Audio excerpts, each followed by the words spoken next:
नमस्कार दोस्तों, मैं सीए दिवाकर जग्गा।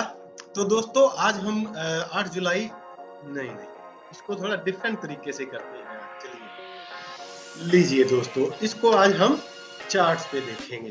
तो जैसे आप ये देख रहे हैं, आपके सामने बीटीसी यूएसडीटी का 1 डे का चार्ट जो है सामने आ गया है।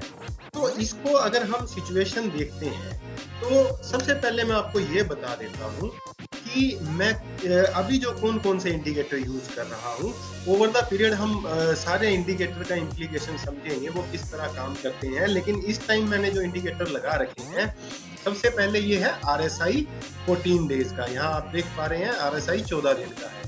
उसके बाद ये ईएमए है 50 डेज़ का और ईएमए है 200 डेज़ का। यानी कि जो ये येलो लाइन है, ये ईएमए है 50 डेज का और ये जो ब्लू लाइन है ये है ईएमए 200 डेज का। अब ईएमए का क्या इम्प्लीकेशन होता है, अगर आप नहीं जानते हैं तो मैं उस पे भी एक वीडियो बना दूंगा। लेकिन सबसे पहले हम इसको मोटा-मोटा समझ लेते हैं। अगर जो लोअर आपका ईएमए होता है, कम दिन वाला ईएमए अगर ज्यादा दिन वाले ईएमए से ऊपर होता है, तो इसका मतलब मार्केट अप ट्रेंड में है। अब जैसे यहाँ हम देखेंगे कि 50 डेज का ईएमए जो है वो नीचे की तरफ है और 200 डेज का ईएमए ऊपर की तरफ है। इसका मतलब मार्केट जो है 1 डे वाले चार्ट पे डाउन ट्रेंड में है। तो ये ईएमए हो गया, ये आरएसआई हो गया। उसके अलावा ये जो है, ये वॉल्यूम है। ये 20 दिन का वॉल्यूम का आपका चार्ट है। तो ये पर डे का वॉल्यूम है और ये जो येलो लाइन है, ये 20 देश का जो एवरेज होता है उसको निकालती है। तो यानी कि पिछले 20 दिन में क्या वॉल्यूम था और उसका एवरेज क्या निकल के आ रहा है और आज का वॉल्यूम उसके मुकाबले क्या है।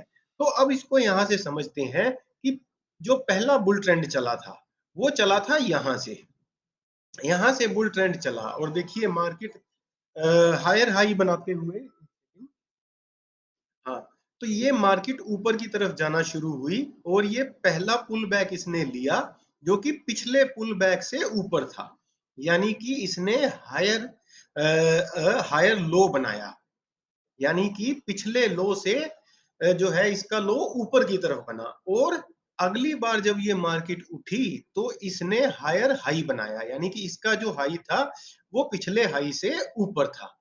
तो इस तरह मार्केट जो है जब ये आगे की तरफ गई तो यहां से खतरा पैदा शुरू हो गया था, क्योंकि यहाँ पे मार्केट जो है वो ज्यादा बड़ा हायर, यहाँ के हायर में और यहाँ के हायर में देखिए कितना फर्क है। लेकिन यहाँ के हायर में और यहाँ के हायर में प्रॉब्लम शुरू हो गई थी। अब इसको इस तरीके से समझना पड़ेगा कि ये प्रॉब्लम ये नहीं है कि यही सारी प्रॉब्लम थी, ये प्रॉब्लम की शुरुआत थी।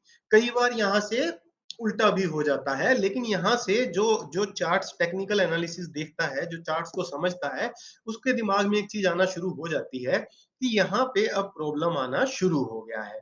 तो मार्केट फिर पुल बैक लेती है और फिर हायर लो बनाती है, लेकिन हायर हाई नहीं बना पा रही। यहाँ भी आप देखेंगे ऑलमोस्ट उसी के आसपास ही ये टिका हुआ था। तो और फिर ये इसने लोअर लो बनाया, यानी कि पिछले लो से नीचे लो बनाया और उसके बाद ये फिर हायर हाई नहीं बना पाई। तो यहाँ ये जो फॉर्मेशन बनता है, इसको हेड एंड शोल्डर फॉर्मेशन भी बोलते हैं। ये देखिए लेफ्ट शोल्डर, ये हेड, ये राइट शोल्डर। और यहाँ से जब मार्केट नीचे चली जाती है तो इसका मतलब आपका मार्केट जो है गिरने वाला है। तो पिछली बार में इस तरह इंडिकेट हुआ और मार्केट नीचे की तरफ चली गई थी। फिर कुछ दिन यहाँ पे कंसोलिडेट हुई, थोड़ी बाइंग हुई और फिर से इसने हायर हाई बनाना शुरू कर दिया। देखिए ये पिछला, ये उसके बाद ऊपर की तरफ दौड़ी, ये नया हाई जो कि पिछले हाई से ऊपर था। तो यानी कि मार्केट अभी भी अप ट्रेंड में थी। तो उसके बाद देखिए दोस्तों ये फिर ऊपर की तरफ गया और ये हायर हाई बनाया। लेकिन यहाँ जो इसने हिट मारा, यहाँ पे फिर दिक्कत आनी शुरू हो गई। जो टेक्निकल चार्ट्स को समझता है, वो ये समझ जाता है कि ये डबल टॉप इसने मार दिया है। डबल टॉप जब लगता है, देखिए ये पहला टॉप लगा, ये दूसरा टॉप लगा और कई बार ट्रिपल टॉप भी लग जाता है और मार्केट जो है वो नीचे की तरफ शुरू हो जाती है। यानी कि वो लोअर लोज बनाना शुरू कर देती है। यहाँ देखिए इसने लोअर लोअर लोज बनाए, ये लोअर लो, ये लोअर लो, ये लोअर लो। यहाँ थोड़ी देर कंसोलिडेट हुई, फिर से इसने ये लोअर लोज बनाना शुरू कर दिए।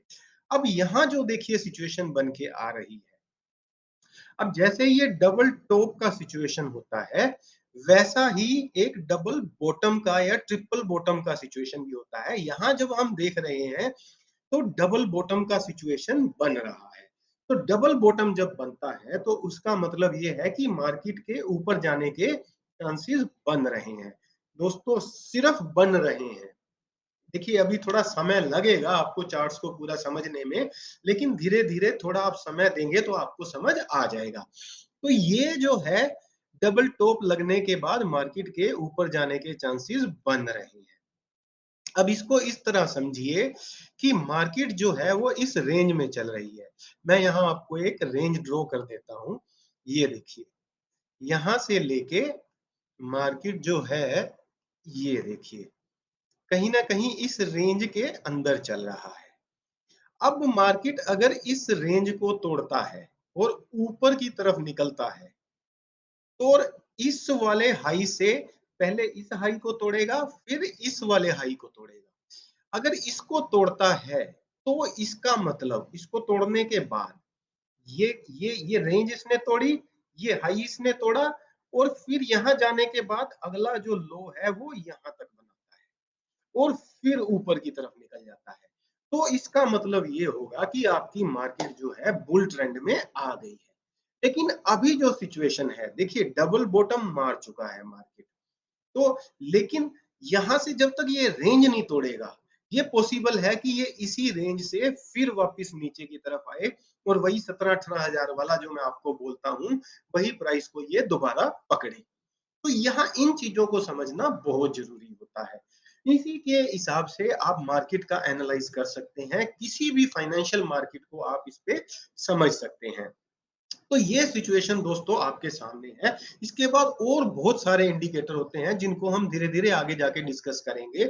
उनमें से जो आपको कंफर्टेबल लगता है, आप उसके साथ काम कर सकते हैं। लेकिन मैं ये यूज़ कर लेता हूँ, मैं आपका ये जो सपोर्ट्स एंड रेजिस्टेंस जो मैंने ये ड्रॉ किए हैं, इनको भी यूज़ कर लेता हूँ और भी बहुत सारे इंडिकेटर्स हैं जिनको आप यूज़ कर सकते हैं। लेकिन मार्केट का एक रूल ये है कि जितने कम इंडिकेटर आप रखोगे उतना ज्यादा जो है कंफ्यूजन आपको कम होगा। यानी कि मिनिमम इंडिकेटर आपको रखने हैं। इस टाइम देखिए मेरे पास सिर्फ वॉल्यूम और आरएसआई दो ही इंडिकेटर है। ये तो बेसिकली चार्ट है जो आपके सामने है और उसके अलावा एक ईएमए चल रहा है इस पे। तो ये सारा सिचुएशन है दोस्तों। आप भी ये जो वन डे वाले चार्ट पे ये देखिए, ये वन डे का चार्ट है। इस पे आप ये देखिए, ये रेजिस्टेंस की लाइन है, ये सपोर्ट की लाइन है। आप इसको यहाँ ड्रॉ करके मार्केट को देख सकते हैं कि इसमें क्या सिचुएशन चल रही है। अगर मार्केट इसको तोड़ती है तो ये पॉसिबल है कि सिचुएशन जो है कंट्रोल में आ रही है। लेकिन उसके बाद सबसे बड़ा चैलेंज होगा इस ईएमए को हिट मारना, इस ईएमए से ऊपर निकलना, 50 दिन वाली ईएमए से ऊपर निकलना। क्यों? क्योंकि बहुत सारे लोग ऐसे होते हैं जो जैसे ही 50 डेज ईएमए को मार्केट टच करता है और मार्केट डाउन ट्रेंड में है, तो वो इस पे सेल मारना शुरू कर देते हैं। तो पहला ये रेजिस्टेंस मार्केट को तोड़ना है और उसके बाद ये 50 डेज ईएमए का जो रेजिस्टेंस है वो तोड़ना है और उसके बाद 200 डेज वाला रेजिस्टेंस तोड़ना है। इतना सारा काम मार्केट को जोर लगा के करना पड़ेगा। कितने 100 करोड़, कितने हजार करोड़ डॉलर का खर्चा होता है इसको अप ट्रेंड लेके आने में। ये आपको मैं धीरे-धीरे समझाऊँगा। इन लाइनों को तोड़ना, इनसे ऊपर निकलना अपने आप में एक बहुत बड़ा टास्क होता है। इसीलिए मार्केट को नीचे रखा जाता है ताकि मैक्सिमम लोग जो है वो नीचे सेल कर दें। यहाँ या यहाँ सेल करने की कोशिश ना करें ताकि वो अप ट्रेंड में जो है मार्केट जा पाए। तो दोस्तों ये है सारी सिचुएशन। इसी तरह अब हम नए-नए तरीके से आपको नए-नए ट्रेंड्स और सारी चीजें बताएँगे। जुड़े रहो क्रिप्टो की ऑथेंटिक जानकारी के लिए और डिस्क्रिप्शन बॉक्स में दोस्तों मैंने सारे लिंक्स दे दिए हैं, जहाँ से आप हमें जॉइन करना चाहो जॉइन कर सकते हैं। तो जुड़े रहो दोस्तों, धन्यवाद।